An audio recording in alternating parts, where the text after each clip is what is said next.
We're going to go ahead and call the building and planning meeting to order at 1 p.m. First item on the agenda is approval of the agenda. Is there a motion to approve as such? I'll motion as such. I'll second. Motion by Director Clark, second by Director Elconin. We'll do a roll call vote since Ross is on the phone. Director Clark, Yes. Director Elconin, Yes. Director Elliott. Aye. Okay, that passes. He just called me. He was going to call in. He's not. Yeah. Correct. Not going to call in. Yeah. Las Vegas. Item C is public comment. Is there any public comment this afternoon? None. Going twice. Okay. Item D is the approval of last month's special meeting minutes for building and planning. So we had a chance to look at those. Yeah. Motion to approve. By Director Clark, is there a second? I can second that. By Director Elconin. Director Clark, your Yes. vote. Director Elconin, Yes. Director Elliott. Aye. Okay, and I'm a passes. Project update. I'll turn it over to Bob Easterday. Okay. Right. Well, on the master plan, we did get the application for the grant off 2 days before the deadline. And so we are in the queue. They're already reviewing portions of the application to make sure that everything is good. We did have to reduce the amount of money requested by a little bit to fall into a much more approvable category. If we had asked for the 37 million, it kicked us into a category that was a little less possible to approve. So we did downgrade it a little bit to, I think it's 35.4 million, up from the 32 million the last go around because construction costs keep going up. So that application is in. All applications have to be in, I believe, by January 1st, at which time they will sit down and review all the applications. If it is deemed that ours will move forward, then we'll be notified of that. It still has several go-arounds of approval processes to go through once it's deemed to be one of the ones that they're going to pursue. So hopefully we will know something by end of February or end of January, early February, hopefully, as to whether it's looking good or not. Does it give us an advantage to being early? Not really. Well, yes, only from the standpoint of they're doing as much of the review early that they can, which will then shorten the review processes after the fact if it's a go ahead. So. Doesn't matter now. It's in. Yeah. But you know, it's one of those, do you want to be the first to be remembered or is it the last that gets remembered? Who knows? Yeah. So anyway, so that's all where we're at on that. I mean, obviously, if we don't get the grant, the project's more than likely proceed with it because why financially break the hospital to try and be seismically compliant. There's already some meetings with Oshpod. I'm going to try and be on the next one where they're talking about one, they have gotten some funds that they can help rural hospitals with this expenditure, but it's not like the kind of amount of money where HCI would be paying for the whole thing. I think it's more along the lines of they could give us monies to pay for the architect to draw plans or something like that. But so they're freeing up some money, and these monies seem to be coming out of that $50 billion that President Trump put out there for rural hospitals. And So like a Bethel sink or something? yeah, Yeah. maybe even two. Maybe you, all right. Yes. Nice. Good. Sorry. Anyway, so, all of that's kind of just in the early talking stages of, I sat through the first meeting on the internet the other day and I wasn't, it appears that majority of that $50 billion is going to be put out there more for recruitment of staff, training of staff for rural hospitals and recruitment and getting staff in areas that it's difficult to get staff. That appears to be what a fair amount of the money is going to be earmarked for, which might help us from that standpoint, but not so much with the seismic upgrade. So just the cuts out would not be hired, but that's the issue too. Right, yes, so. All right. Okay, so, the new administration building, we're obviously working fast and furious on the retail pharmacy. This morning, we had like 2 additional, data drops to put in. We're already closing up all the walls where we ran the data. And, we have to open up the walls to get down the wall with the data cabling. And so we will be wrapping up drywall here in the next few days. As far as drywall on the wall, we then need to tape and texture the walls and paint the walls. And at that point, we'll be ready for carpet. Once carpet is installed, we will install the cabinets, counters, the fixtures, call it. And all of those have arrived. Counters are here, the cabinets are here. So, so everything is on track to try and be completed by end of October. So we're shooting for it. Okay, is that 40 days or so? No, 37 days.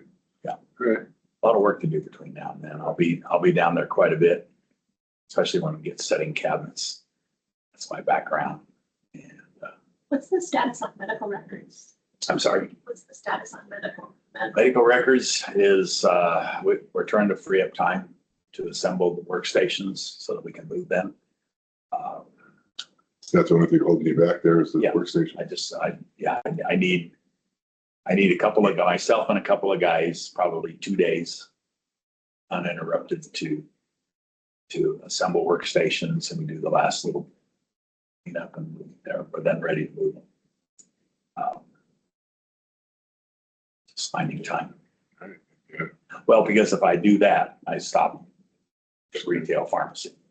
So, I mean, I have one guy, and then I'll pull somebody from maintenance in order to do this, and myself to do the work. So if I do that, obviously we stop on retail pharmacy. And so that's been a really big push. So that's why I keep putting off medical records, because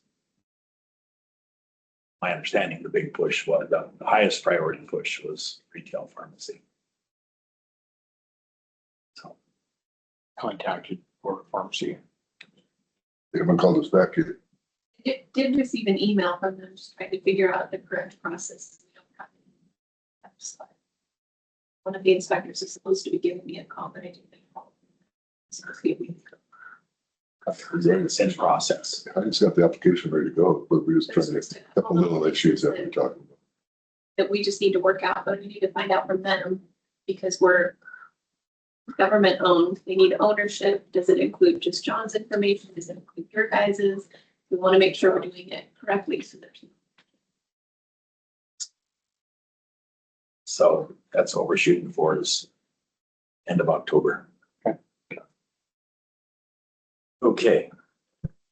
The emergency generator, which is the project will never seem to end. The plans got kicked back. They're having the hardest time getting a set of documents in there for the bracing of the conduits that's approvable.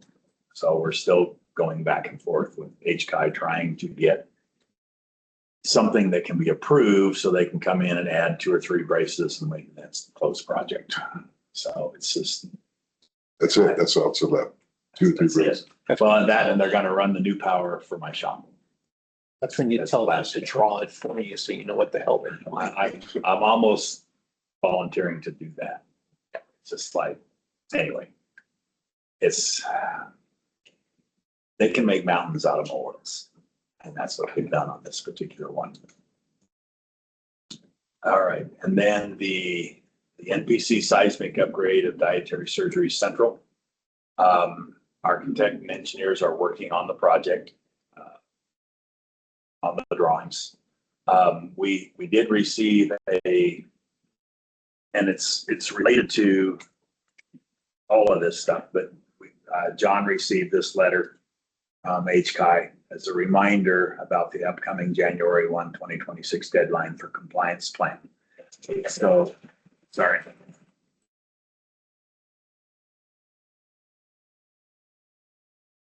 I'll have to call you back. Sorry, it's a contractor. Silence that. Anyway, so plans are well on their way. We just received an invoice that didn't come in time to be approved at this meeting for about 50% of the cost of drawing all the plans and stuff. So it's all in the works. So, and that is this to have our completed seismic plan into HCI by January 1 of 2026, which is just a reminder letter of that. And it's got everybody working on it, and it'll be in time. So that we're not out of compliance. And then there's another deadline after that is when you start work and various things, but that's where we'll just have to see how it goes. Obviously, we're meeting all the deadlines and all the steps that HCI is requiring for our seismic compliance. And item 5 is the skilled nursing building reclassification, and that is also in the works. They're drawing the plans. You approved the additional costs to draw drawings for HCI because not everything was 100% to code as far as the seismic separation. So they're drawing plans to basically provide seismic joints on the domestic water, hot and cold, and the heating and cooling water. Everything else, fire sprinklers, electrical, all has seismic ability for flex. But for some reason, the 4 water systems did not. So they are doing plans. The scope of the work won't be that large. It'll be just basically cutting in a line and creating a seismic loop for ability to flex between the buildings. The SNF has seismic joints in it. It's a seismic joint Old between building. it and the dietary building. Yeah. Yes, the joint is there. And the electrical has rated assemblies for expansion and contraction of the conduits. And the fire sprinkler has a large U-shaped downturn that is there, but they didn't do it on the domestic and heating and cooling waters. Don't know why. The original plans don't really detail anything. I would look to see whether, did the contractor miss something? But then again, things missed by contractor are only liable by the contractor up to 10 years, and we're a little past 10 years. Mhm. So, Are we gonna buy the same ones that Ridgecrest did? yes. Ones that failed in the earthquake, yes. So, yep. Anyway, so that's in the works. The plans will be submitted as soon as they get them complete here, hopefully in just a few weeks. Anyway, so 6 and 7 are cosmetic work in the existing facility here. Now John's wanting us to also do cosmetic work in skilled nursing. So there'll be a 6, 7, and an 8 that we'll have to, once we're done with retail pharmacy and we can get up here and start working on these, we'll prioritize what we want to work on first. I was just thinking how much shorter this is. So there's room for growth. Yeah, there's always room for growth. Yeah. Yeah. Anyway, so, and we've really covered under new admin building in that Heidi's working on the application, removing them. We're on track for, we've agreed to try and hit. And I've walked it. I walked it last time with Gene. Ross came down and walked it when I was down there one time also. And then Gene has walked it and he was quite impressed with how it looks and how it's going to be. It's going to be night and day difference to where they're at. So, yeah, it's going to look very professional. There's plenty of room. There's elbow room. You can walk behind people while they're working instead of bumping into each other. And it's just, there's a set flow through for everything. And it's going to be very nice. Okay. It's through project update. Okay. Any questions or comments for Bob? I got a question on that. The hatchet be generators. That's what Gene called me about. Okay, so that, I figured we'd cover that under item G, which is next. Oh, okay, that's cool. Yeah. Okay. Oh, I didn't see that. Yeah. Because I have more than just the proposals that I need. We went on talk about. Director LA, did you have any questions or comments? No, John, thank you. Sounds good to me. Okay, you guys are good. I'm good. Good. Okay, okay. We'll move on to did you want to talk anything more about the pharmacy upgrade or you kind of just, And not unless there's any questions that I haven't covered already. any questions for Bob? No, sir. Okay, so G, we can expand this from radiant design other than, because I want to give an update on the generators in Tehachapi. So, worked out everything. Heidi got everything squared away with the documents and I don't know if we've sent them their dollar. Don't know. I thought it was in your hand and that's the picture. I was- Yes, the local paper took a picture. I have a copy of it. Heidi's got They're a holding copy. $1. And, yeah, so I'm standing with the head of their board and we're each holding in one end of the dollar bill. And then we've got,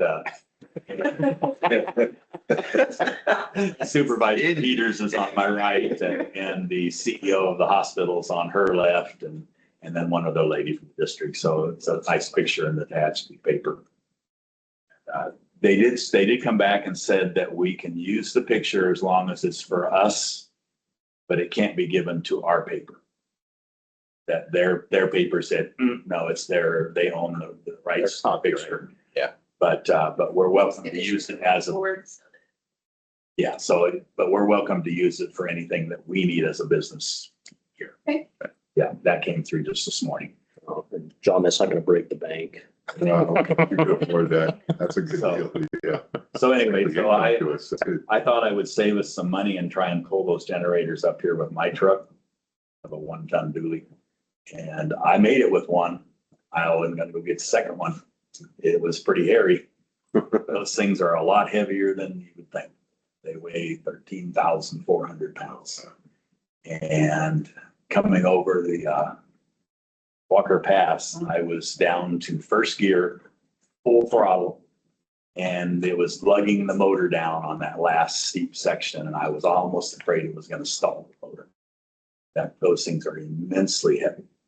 And so we contracted through Quinn Caterpillar with a company that moves that kind of heavy equipment. They brought the second one over. You want to see them, they're sitting right out here across the street next door. Yeah, I saw them this morning. Yeah. They're phenomenal. I mean, they have 1 hour runtime on them. They are brand new.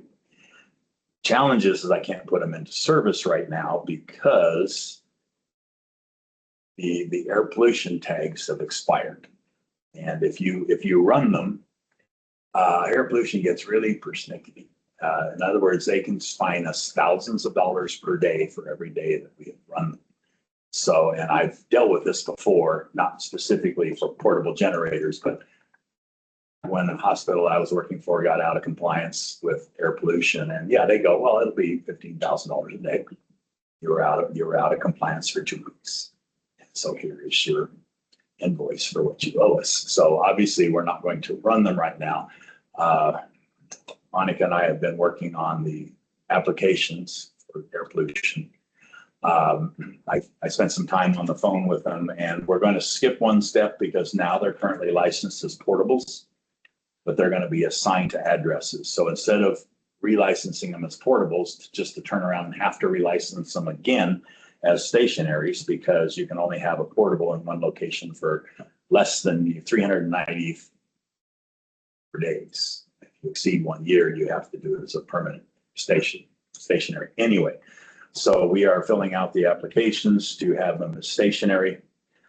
We will do it for the address of the retail pharmacy, and then there's a second application to just change the address of its permanent location if and when we get that permit. If we don't get the permit prior to us moving retail, then obviously there's some work there, but there's more steps to that I'll go into. So it's not real expensive. It's a couple $100 for the application for each one. And that's 30 to 60 days, but they do have, he told me they do have a priority processing. and where we would pay the overtime fees for them to review. And Heidi and I were talking about it. I think it would be a good idea because we're paying on these 2 rentals. So if we can shorten that 30 to 60 days by a good bit, it would make sense to just pay an additional fee to the county for processing them quicker for air pollution than to take the 30 to 60 days before we get a permit so that we can run them. So I'm thinking that we'll probably go with the priority processing. Right now, we're just putting together the forms. There's got to be a site plan and where it's going to be located and various things that we've got to put these packages together, which we should have done in like a week. May have to get some engine emissions stuff out of John Deere, which is who's the manufacturer of the motors. But maybe we'll get that from them. There's a lot of information that goes into these applications for the air pollution control district, which I just did for the generator that's on the hospital. So I'm familiar with the process. The guy was kind of saying, well, was trying to explain things to me really simply. And I said, you need to understand, I've permitted 14 of these through you. He goes, oh, okay, but you kind of know the process. I said, yeah. I did a whole bunch of them in Bakersfield. They have at least eight of them on campus. And I permitted all. Anyway, so yeah, it's just the process. It just takes a bit of time and gathering all the information. So then we'll get them, as soon as we have them permitted, we can place them, get rid of the rentals. And we will still be renting the transfer switches and the wiring. We install it kind of like a temporary install. And then, so then we will get to what's actually on item G, which is, I got approval from our lawyer that we can use Radian Design. Michael doesn't want to touch this stuff that's related to Kern County as far as Greenbow Design, because he's buried as it is, and I had to practically beg him to continue to do our projects because he lost his main architect that was doing all of our projects. So he has agreed to continue, at least on the stuff that's HCON. But Radian Design is the architect that drew all the plans for us down there at the admin building. It's one of our approved, so we didn't have to put this out to bid. That was my concern. We'd have to go out to bid because it's a new project. But Scott said no, because they have been doing all that work on that building, and that's where one of them is permitted. Just go with that. So the proposals here are to draw the plans for Kern County for permanent install on the rural health and on the admin building. And the admin building is a little more expensive because the drawings are a little more intense because we have six electrical services. That has to be consolidated into one electrical service. And so that we can only have to buy one transfer switch. Otherwise, we got to buy 6 transfer switches, and that's just ridiculous. And so, so the one is, I think, 35 and some change, and the other one is 31. They're in your, they're starting. That was Gene's question. Yes, was. He says he wants to get a second opinion on doing, because he doesn't think we need to go through all this. He hooked his up pretty easily. Yeah. Well, It's apples and oranges, I'm Okay. sure. Yeah. Okay, so I don't believe it's a permitted hookup. But okay, so he installed. Commercial applications. Right. Yeah, he installed a home generator Right. on his office. Right. I've seen it. I was there. I drove by while they were actually hooking it up. So it's it's almost the same identical unit that I put on my house. And simply set it there and put a transfer switch and do some rewiring and you're done. I can do whatever you guys want. If you want me to stop and we'll send this out to multiple architects and get bids, we can do that, but we can't put them in without a permit. Just relay Gene's. That's it. Tell me about it. We can't put them in without a permit because if we got caught, we're okay. And to understand too, is that even with air pollution, they're currently portable and I can place them in both buildings, but they can only be there for less than a year. And at which point they have to be permanently permitted with air pollution.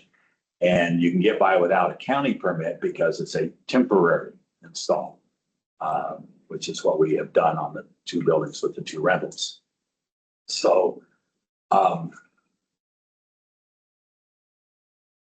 don't have a great burden other than we're gonna lose a lot of time.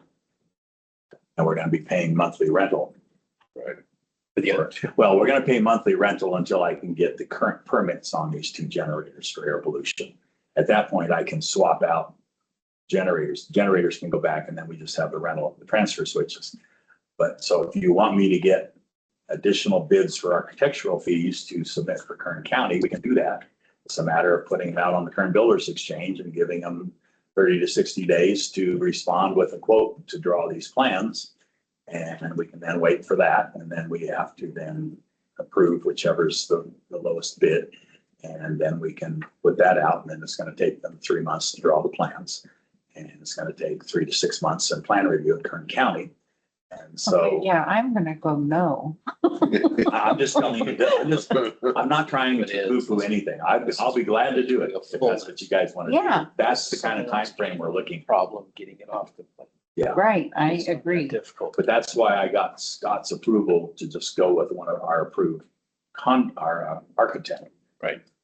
Because I'm trying to fast track this, but if we don't want to fast track it, not a problem. I can have a package ready to go to Kern Builders Exchange in probably about a week to 2 weeks, because I want to get the permit done first for air pollution. It's very time consuming. Director Elliott, you have any input on this discussion? Or having opinion on it? Well, yeah, we definitely need to get the permits and do the right thing. And the way that Bob is doing the fast track, I think, is the wisest. So I definitely support that. Great. Bob, have you decided a location for the generator, or is that still up for Okay, so, at the clinic? and what you and I discussed, I think is what we will do, and that is the area that is fenced on the end of the building. It is, I think, will be acceptable because until it's actually in plan review, they might require a cement block wall related to its close proximity to the adjacent property. But that would be the only issue. But to put it in the area that's now fenced where we had the mobile clinic, I don't see as an issue because there are no openings on that side of the building. There's no windows, there's no doors. So I don't believe it'll be an issue from that standpoint, because that's what I think you and I discussed would probably be the ideal location, because where they had proposed it out back kind of impacted parking for staff. And so, but they had pulled it away so that it was away from property line. So I had requested, is there an issue of putting it up next to property line? And he said it might be that they might require a cement block wall there for sound, both fire barrier, but we won't know till it's in plan review. Okay. Brenda and I talked about it, so just wanted to, So you're good with that location? Yeah. do that, or even on the other side of that fence too, and that. Yeah, it could be on the back side of that fence as well, and it still wouldn't impact. I don't know if you ever wanted to put anything in there for parking in that, but Right. a truck or whatever, so. Yeah. So, yeah, so I'm good with either inside the fence or just behind the fence, either way. Either one has only maybe 6 feet difference in conduit runs for transfer switch location. Okay, All right, so G and H are both action items. So, Motion is presented, but we need to move forward. okay. Director Clark moves to approve. Is there a second? I'll second. Second by Director O'Connor. Okay, Director Clark? your vote? Yes. Director O'Connor? Yes. Director Elliott? Yes, Okay, and I'm a yes, so that's 4 yes. And then the same for item H, I'm sorry. Motion is. Director Clark moves to approve. Is there a second? I'll second. Second by Director Elconin. Hey, Director Clark? Yeah. Director Elconin? Yes. Director Elliott? yes, And I'm a yes, so that passes 4 yes. Okay, thanks. Item I is resolution 2510 declaring surplus property. This is on page 23 and 24. John or Bob? yeah, we purchased new beds for skilled nursing. And so these are the beds that came out. They're old Hillrom 840s that were purchased refurbished years ago. Data on the very bottom of the exhibit, the resolution that talks about how long had them, what the cost was when we purchased them. The fact that Bob's guys have gone through and taken off any usable parts, if you need to repair the other beds, you can't get parts for it. Parts are no longer available for Hillrom 840s, other than Hillrom quit supplying parts about 8 years ago, maybe 10. And there's a company that has sprung up back east that is still providing some of the parts that you can get, but they're very expensive. So what we do is when we take them out of service, we pull all the parts that normally fail, station them on shelves. And we've already done that on these beds. And so that there's nothing left there, that it's just basically a frame. So we take the frame over to the transfer station and put it in the metal scrap area. Then there's one gurney that came out of ER that is beyond, right, the frame's been welded too many times, it's in bad shape, and the pistons are bad. 21 years old, I think. I God, know, it's I mean, nice. you'd think they'd build stuff better, don't you think? Anyway, so this is just a request for approval to dispose of those. Seems like it lasted longer than the newer ones we're buying now. That doesn't Probably Wow. has. Yes. Yeah. More plastic, composite now. Yep. All motion and stuff. Okay, there's a motion to adopt resolution 2501 by Director Clark. Is there a second? I'll second. Second by Director Elconin. Director Clark, Yes. Director Elconin, Yes. Director Elliott, Yes, and I'm a yes. That's 4 yes. We have no invoices this afternoon, but I had two quick corrections on the minutes. I apologize, Heidi. I noticed them and I meant to bring them up. If they were just re-proving these real quick. No. No. Well, item A on the minutes, it just needed to say Director Blake needed to leave at 1:55. I didn't want to say like, I called me to order that I'm leaving. Right? Yeah. What's wrong with that? I know, right? And then item on adjournment, it was Director Elconin adjourning the meeting, not me. So just, if Director Clark and Director Elconin, you're okay with your motion, second. I'm okay with the With change. those amendments, okay. We should. I know, just a first one. Yeah, I'm good with it. And Director Elliott, are you okay with those quick two corrections? certainly, yes. Okay, thank you. All right. Well, they wouldn't have had to be corrected if you hadn't left. Just saying. Okay, with that, there's nothing else. So we are, The one thing I think I brought it up before, but I wasn't positive. As some of you may know, that there was a lawsuit against the hospital many years ago for the waste treatment plant polluting community. And they kind of won. And so we've had to do a huge amount of work ever since then, and lots of testing. And we received, on August 13, we received the official letter from the water district, decision of the cleanup and abatement order. And so that's going to reduce the amount of testing that we need to do on the treatment plant. Oh, Save good. us some money. So this has taken me 3 years to get this. Congratulations. wow, Yeah. good, awesome, cool, excellent. Okay, well, with that, we are adjourned at 1:33 PM. Thank you, everybody. Yeah. That actually gives you time